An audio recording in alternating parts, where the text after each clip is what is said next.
Alrighty then, let us prepare for streaming. Is streaming happening? I don't know. Everything seems very slow right now. Okay, we're live. Hey, what's up? This is Dave. This is What's Up Dave, my daily stream where I catch up with my friends on the internet. And it's Friday, February. It's around 2:15 p.m. Let's see. What are we going to talk about today? Got to look at the new PC case that came in. I'm getting a lot of drop frames here. Very slow video performance right now. I don't know what's causing it. I should probably quit Discord just in case. Oh, is Skype still running? It is. Piece of junk. So maybe that will fix it. Anyway, other things to talk about are I've been trying to figure out how to take chicken breasts that have been frozen and then putting them in a pot of water and then poaching them perfectly. And that means not having the internal temperature of the meat get above 160 degrees, let's say. 165 to be on the safe side. I have a little thermal probe that I can do that with. And the last thing to mention is just talking about organization development, some stuff over there. So let's look at this new case first. I'll move this camera over. Oh, let's drop to attach the microphone to my butt properly. I'm over here at this other camera. All right, so on top of this, we'll put this case. So here's the case. Let's see if I can pick it up without damaging it. This is the Shift X case I was mentioning before. I don't know if there's not light in here. Okay. I guess that's okay. I can move this back a little bit. So it's a mini ITX case. You can see how big it is. It's not actually that small. It's about the height of a regular like mid-tower case would be. You can see like better like unboxing videos. I haven't even figured out how to open this thing up yet. So some of the things that are interesting about this is it's got these nice tempered glass sides. I don't know how to take these off. They does come with a really nice manual though. Let's take a look at this thing. The reason why this case is so large compared to other mini ITX cases is that it's designed to hold a full-size graphic card.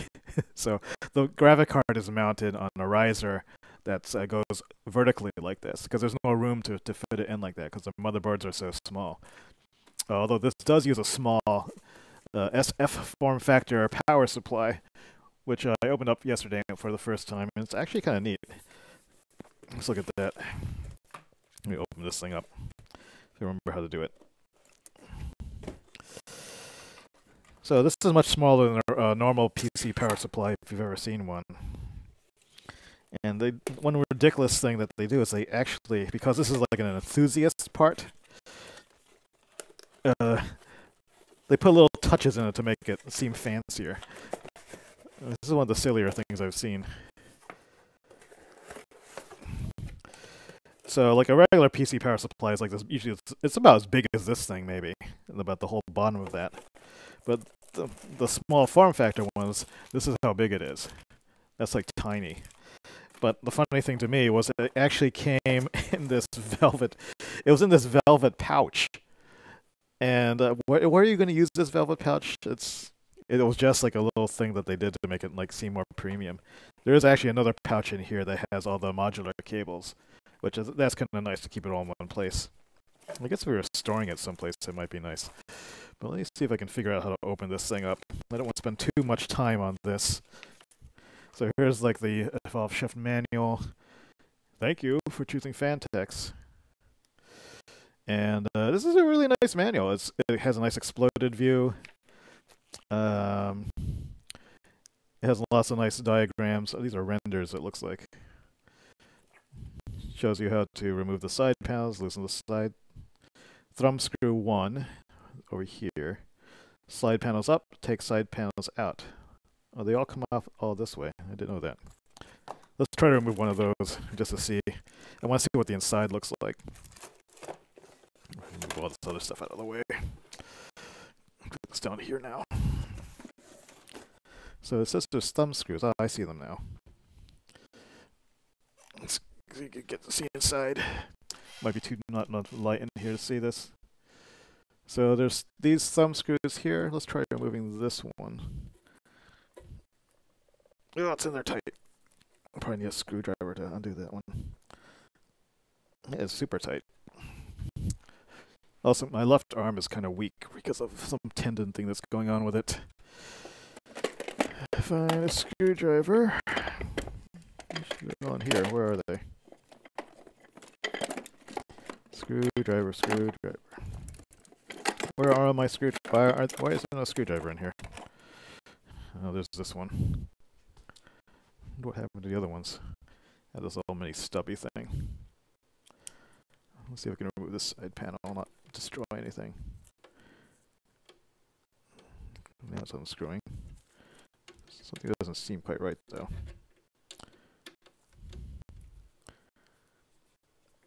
So I've ordered some more parts. I decided to go with the Ryzen 1800X.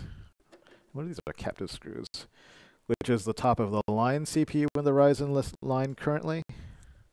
This doesn't seem like it's working right. Maybe those instructions aren't good.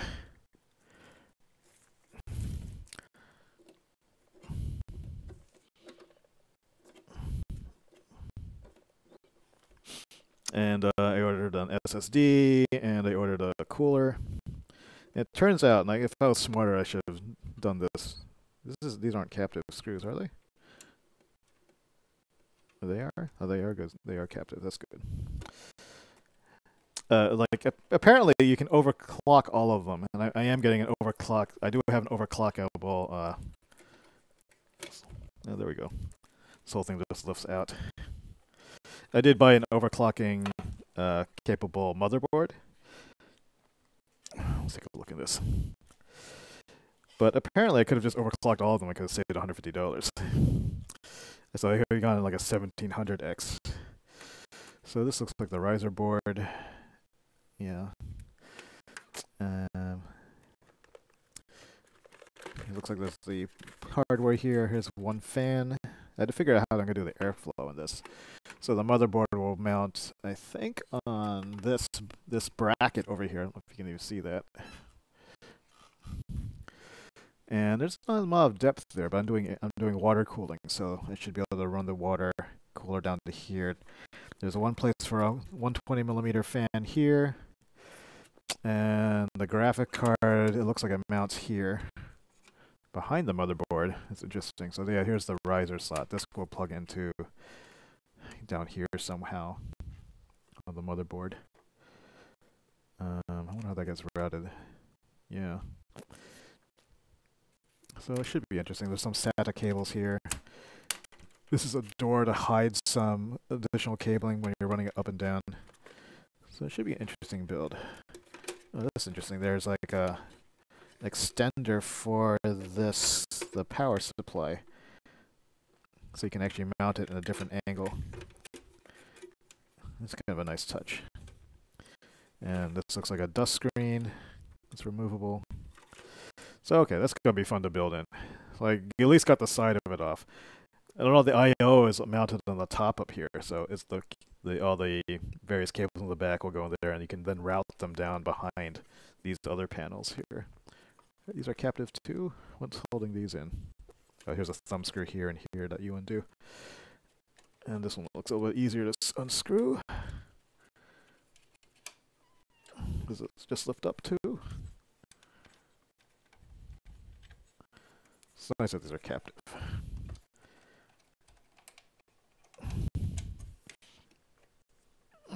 Or are they? There we go.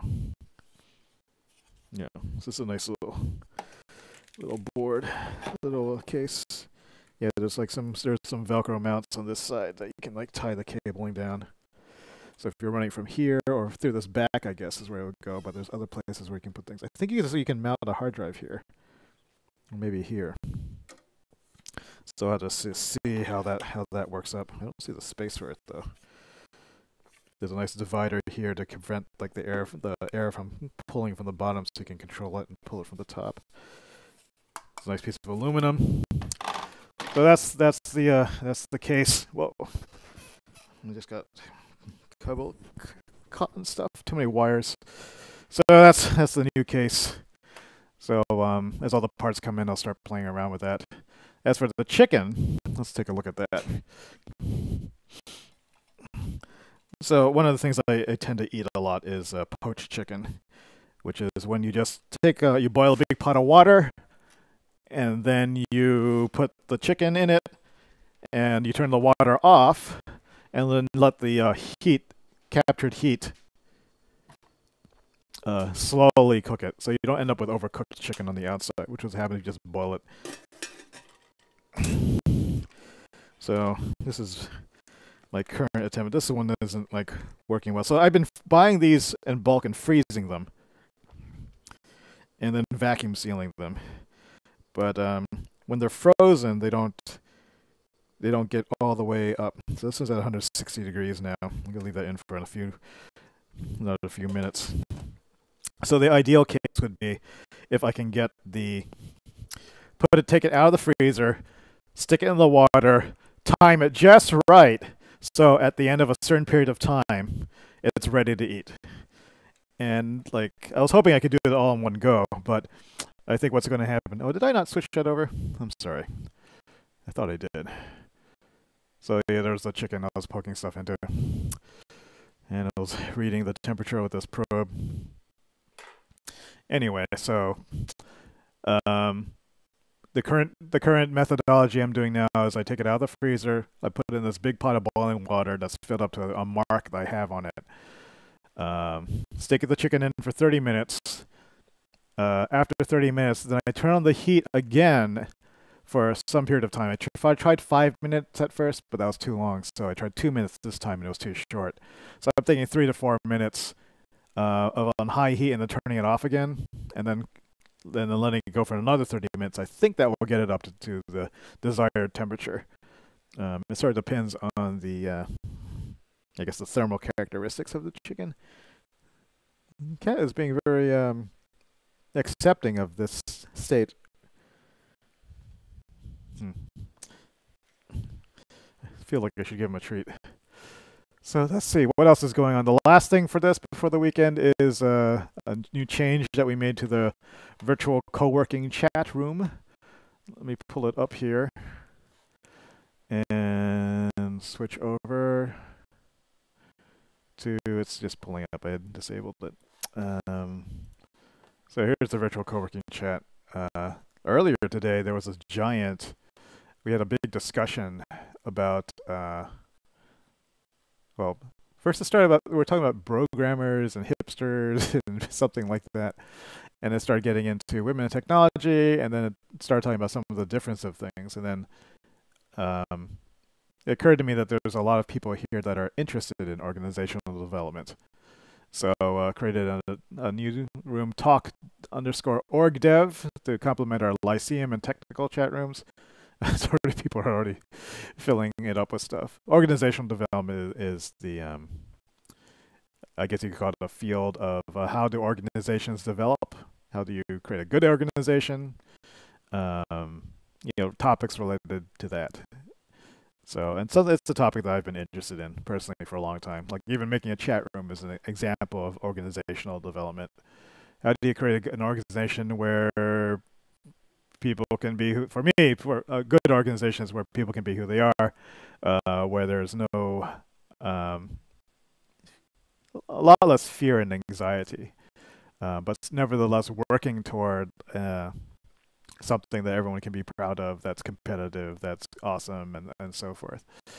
So I haven't really thought about it too much, what I would want in my ideal organization. But maybe I'll get an idea by talking in this new org dev room, or listening in, as it may be.